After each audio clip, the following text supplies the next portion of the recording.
Much love and gratitude to you. So, I was just meditating and attempting to enter my void, and I had a little breakthrough that I'd like to share. And so, while I was meditating, attempting to enter my void, I noticed the feeling of like anxiety and anxiousness coming up within me, and also the feeling of physical pain, like my back, my lower back, and my neck, because I need to honestly get some new pillows and a mattress topper to help with the comfort level of my bed. But I've noticed that, and the anxiety was coming from kind of like worrying about, like stressing about having the funds to, get the stuff to support me, to get the stuff to, make my bed more comfortable so I can rest better and meditate better. And so I noticed that that level of anxiety, that feeling of anxiety, was severely limiting my ability to actually enter into my void. So the breakthrough that I've had was that in order to enter the void, into your void, you must do it with a pure heart. That is, I believe that is the only way to actually enter your void. Because if you do it with, ill intentions, other intentions that aren't in alignment with what your heart is saying to you, and what your heart really is about, which is love, then you're not going to be able to enter. So yeah, entering the void requires having a pure heart. And that is one reason why I love entering the void so much, because when you enter into that space of purity, of like innocence, of just being without any, ulterior motives or just anything like that, just entering that state of just purity, just innocence, and just being, it really allows you to just tap into what you really are, which is source, which is God. And so being in that state, there is no duality. Like there is no love. There's always love, but love is the only thing that's there. There is no hate. There is no good. There is no evil. There is no bad. There's none of that stuff. It's just love, and that's it. Because I feel like when you enter, you're into your heart space. And that is the key to entering your void. That is why I believe that you can't enter without a pure heart.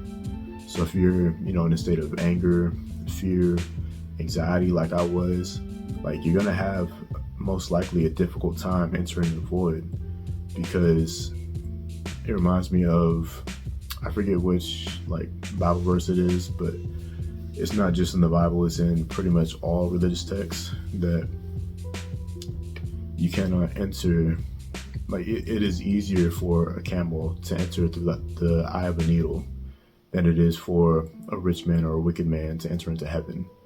Something like that. I'm paraphrasing here, but because I'm not Christian or anything, but that is one part of the text that stuck to me, because it's basically saying that in order to enter into heaven, you have to have the childlike purity. You have to have a childlike innocence. You have to have a childlike heart.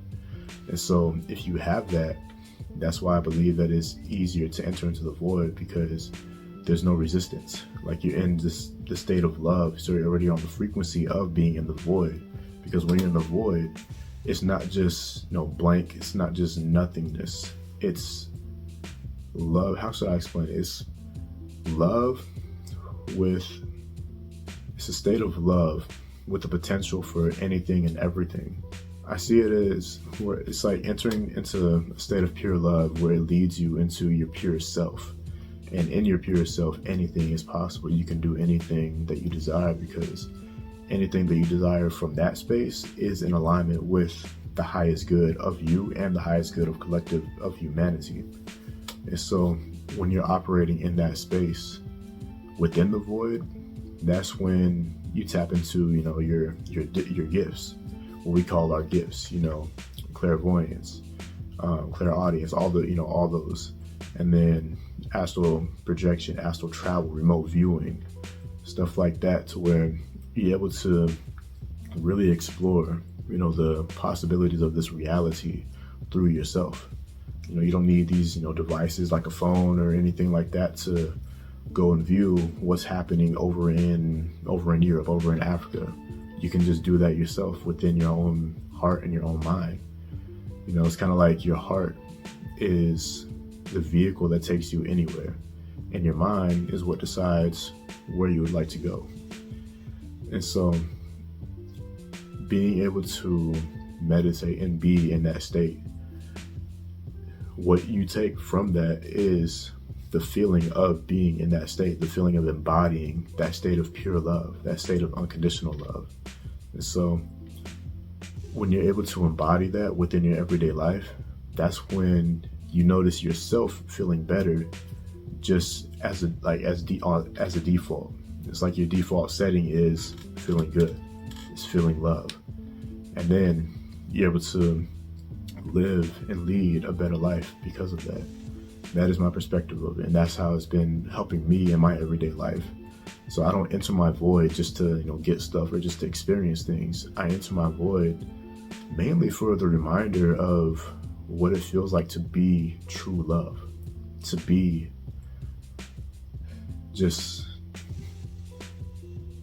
what it feels like to be. And that's it, just what it feels like to be. Because I believe that by default, everyone is love, because everyone was created from love, from the love of the Creator. And so the only way that we are not operating in that frequency and that being of love, in that state of love, is when we're too much in the mind and not enough in the heart. This is why I love Capital Steez, and he'll forever be one of my favorite rappers, one of my favorite MCs, because he talked about 4-7, which is balance between the heart and the mind, the heart chakra and the crown chakra, the 4th and the 7th chakras, balance between those two, connecting the two, connecting the heart with the mind. Because when you connect the heart with the mind and you balance the two, aka you're allowing them to coexist in a harmony and operate in harmony with one another. That is one of the many keys to life. That is one of the most crucial keys to life in this human experience. Learning to live from your heart while also utilizing your mind in harmony with your heart. That is key to living a good, fulfilling life. Because when you're in that state, it's what I was just explaining. You're living in love. You're living in harmony.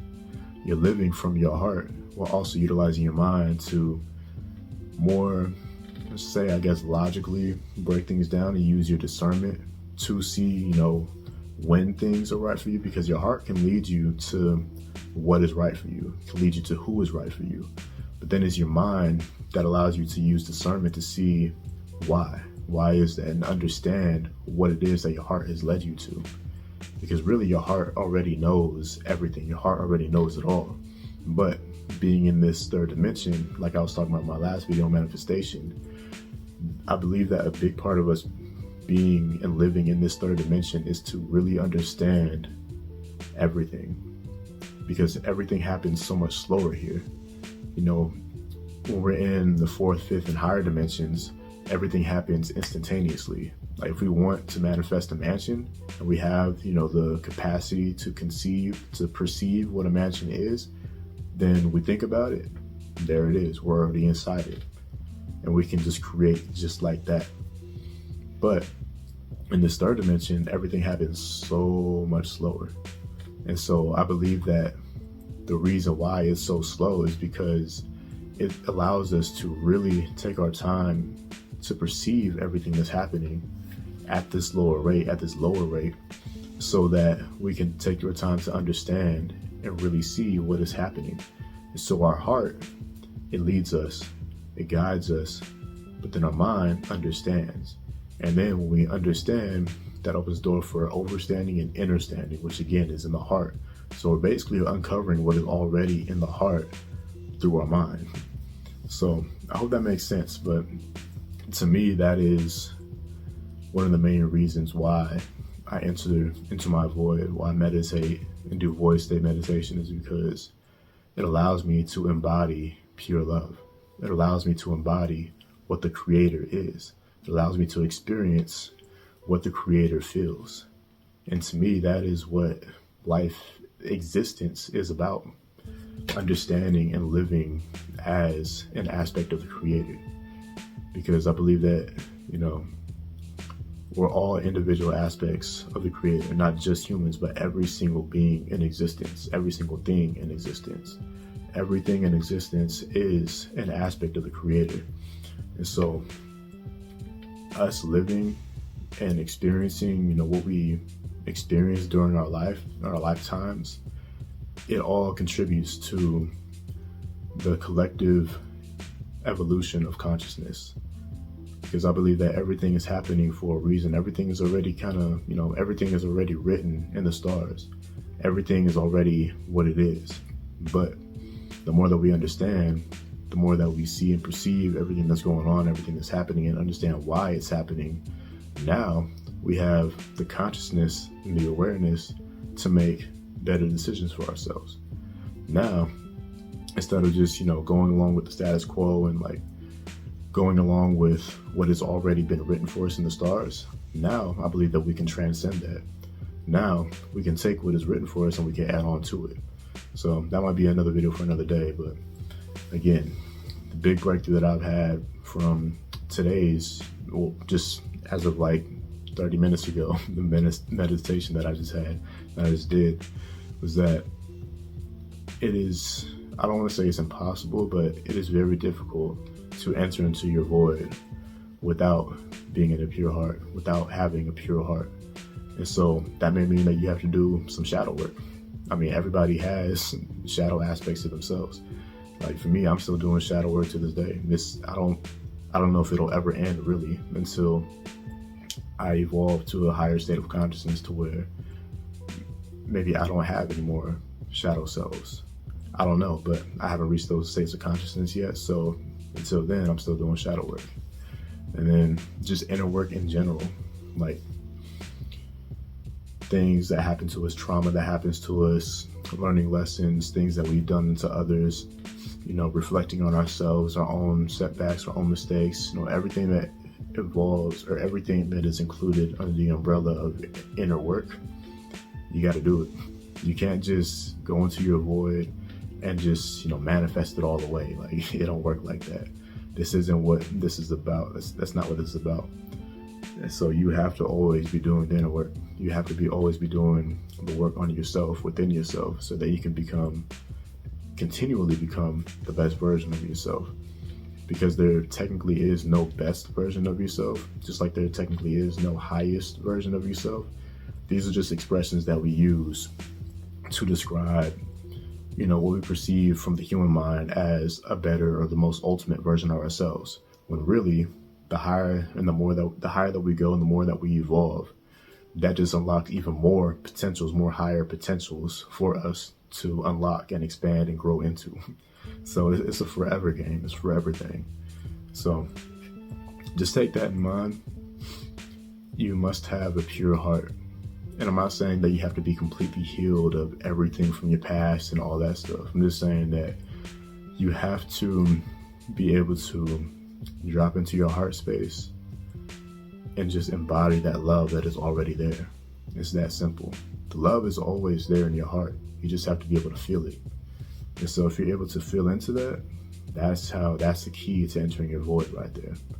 So work on having a pure heart. Drop into your heart. That's why part of the steps in entering the void in the meditation steps is to listen to your heart, feel into your heart. That is the key. And I was just listening to a recent YouTube video by Stephen Bomar. He was talking about how monks, I believe it was monks, how they meditate from the heart, and allows them to enter into, the deeper levels of consciousness, deeper levels of awareness, because they go through the heart. This is exactly what I'm talking about as well. You must go through your heart in order to enter your void. So just keep that in mind. Work on yourself, do the inner work, do the shadow work, so you can have an easier time feeling into your heart, dropping in and entering into your void. So the more that you practice, the more that you should be able to feel into your heart. So I'm gonna end it there, but I send y'all with much love, gratitude, wholeness, and respect. I share. I love you. It's Razia.